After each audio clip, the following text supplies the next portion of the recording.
Hi there, I am the Essence of Femininity, also known as I'm Yellow Butterfly on my YouTube channel. You may have been following me on YouTube since 2020 when I first started my conversations about my self-discovery with codependency, but now I am a certified professional life and recovery coach, and the name of my coaching business is I'm the Essence of Femininity.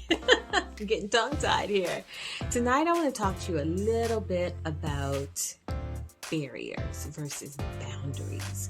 So I've been talking about boundaries because a lot of the conversations I have, it's literally surrounded by that root cause of not having boundaries, all right?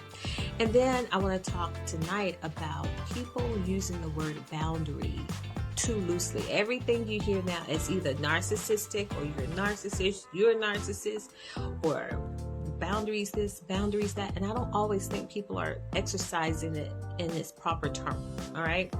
Again, I want to always preface that I am not a licensed psychotherapist or any type of therapist. I am a certified professional life and recovery coach. My goal is to help you reach your trajectory.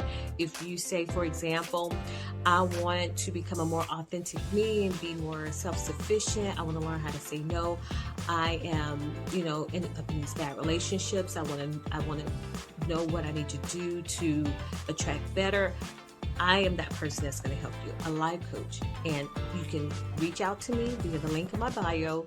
There is a 15-minute consultation that you can have to see if I'm the right person for you. I hope that I am, but if not, there is a world full of life coaches ready to help you. Now, back to the topic about barriers versus boundaries. So, barriers. Let me explain to you a little bit of what a barrier is. And I'm just going to go off the top of my head. Sometimes my examples are a little far-fetched, but you'll get the gist of it. I hope you will. So a boundary, let's just think of a wall. Okay, let's just think of this wall behind me. I know that there's a curtain hanging, but behind it is a wall. Let's just say you try to walk through it. You can't, right? Because it's concrete, it's brick. You can't go past that. It's a barrier. There's nothing to get you to the other side. But a boundary is something that keeps you within a certain lane, okay? Like when you're driving, you have those lines in the street that lets you know, hey, this is the boundary, this is the lane you need to stay in.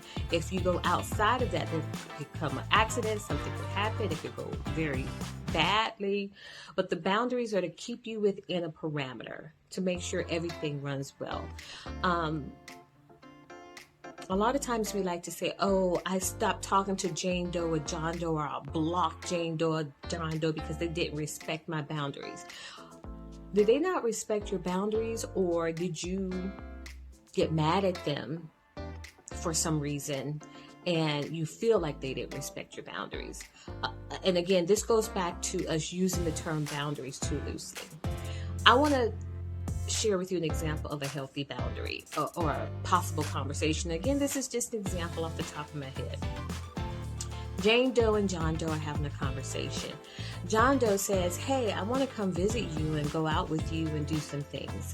And Jane Doe says, I appreciate you wanting to do that.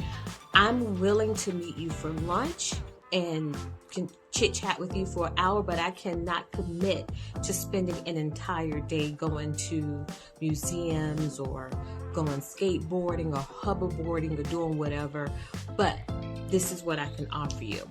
John Doe gets upset and he blocks Jane Doe and don't speak to her because she exercised her boundaries.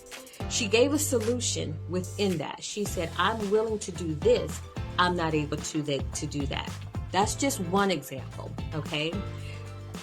That's an example of a boundary and a barrier, because the barrier was, I'm not going to talk to you anymore. Maybe the ego was wounded, who knows, in that scenario. Another example of a healthy boundary would be Jane Doe and Susie Q. They're good friends, and Jane Doe likes to pick at Susie Q whenever they're in front of a large crowd or in front of a lot of people. So Susie Q says, Jane Doe, I notice whenever we're in front of people, you make fun of my lisp or my stuttering or my speech impediment or whatever the case may be. And Susie Q says, I don't make fun of you. You're sensitive. You don't know how to take a joke. I'm sorry, I'm getting the names mixed up. Susie Q, Jane Doe. Okay, so Jane Doe says, no, I'm sorry, you're just sensitive. So Susie Q says, well, Jane Doe, I'm letting you know that I don't like when you do it. And if you continue to do it, I'm no longer going to go places or go out to dinner with you or hang out with you and the ladies. That's setting a healthy boundary. You explain your position. You said to them what made you feel good or what made you feel bad. You explain to them why you're setting this position and how it makes you feel. And then you also shared a consequence of it. Now, if the other person chooses to not honor that boundary, then you've already told them, look, if you continue to do this, I'm no longer going to go out with you. I'm no longer going to be your friend. We're no longer going to have lunch, whatever the case may be, whether it's Susie Q or Jane Doe. I got the names mixed up. But that is an example of setting healthy boundaries. So when you do something, if someone says, oh, he called me 3 o'clock in the morning, he should have known better, so I blocked him. You created a barrier.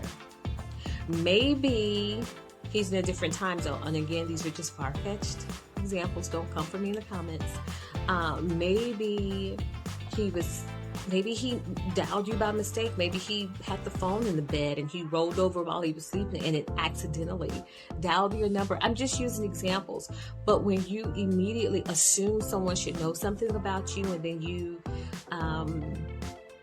block them or stop talking to them, or if they exercise a boundary and it makes you feel uncomfortable because you haven't dealt with some internal things that trigger you when people say things. Maybe you're dealing with rejection or feelings of inadequacy, or maybe it's just your ego. Whatever the case may be, this example is an example of a barrier.